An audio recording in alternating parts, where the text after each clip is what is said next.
Nah, teman-teman, jadi kali ini saya akan menjelaskan tentang pengertian daur fosfor. Daur fosfor adalah proses perubahan fosfat dari fosfat anorganik menjadi fosfat organik dan kembali menjadi fosfat anorganik secara kesinambungan dan tanpa jeda. Fosfor merupakan bahan makanan utama yang digunakan oleh semua organisme untuk pertumbuhan dan sumber energi. Selain itu sebagai komponen penting pada membran sel, asal nukleat dan transfer energi pada respirasi sel. Fosfor juga ditemukan sebagai komponen utama dalam pembentukan gigi dan tulang vertebrata. Daur fosfor adalah proses perputaran fosfor melalui 5 tahapan dan berjalan lambat di alam. Berikut adalah proses siklus fosfor yang terjadi. Siklus ke-1, pelapukan batuan. Fosfor dapat ditemukan di kerak bumi, terutama di batuan sedimen yang mengandung mineral fosfat. Kemudian, batuan-batuan tersebut akan mengalami pelapukan seiring dengan berjalannya waktu.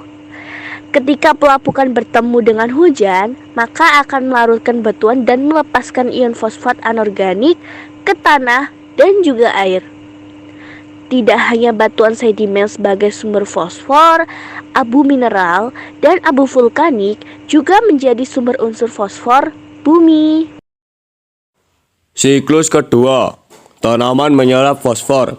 Kemudian, siklus fosfor melewati bagian biotik, yang mana senyawa fosfat dalam air dan tanah diserap oleh tanaman. Dengan tanaman, senyawa fosfat berubah menjadi materi genetik berupa DNA dan RNA bersama gula deoksiribosa dan basa nitrogen. Setelah diserap oleh tanaman, fosfor akan masuk ke dalam rantai makanan. Herbivora akan memperoleh fosfor dari tanaman, sedangkan karnivora melalui herbivora. Adapun manusia memperoleh unsur fosfor dengan cara mengonsumsi hewan dan tumbuhan.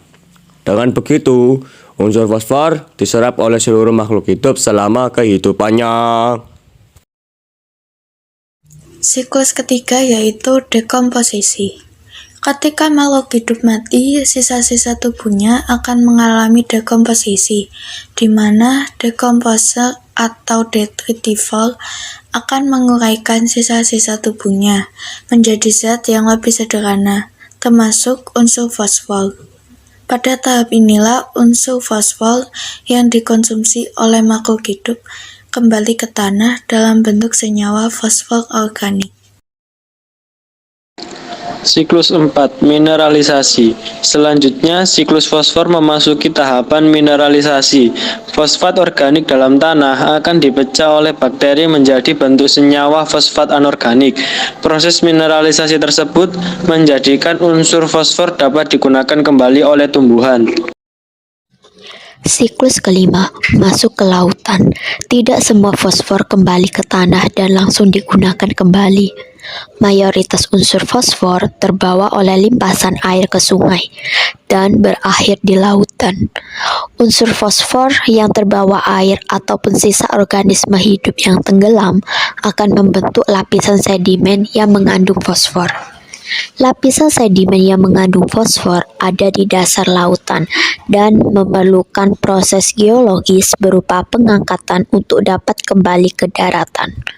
Proses geologis tersebut memerlukan waktu yang lama, sehingga unsur fosfor rata-rata yang berada di dalam laut selama 20-100.000 tahun. Dari rata-rata tahun sedimentasi fosfor akan secara stabil hilang ke dalam laut dan tidak dapat digunakan dalam waktu dekat. Hal tersebut membuat unsur fosfor yang berada dalam siklus yang tidak seimbang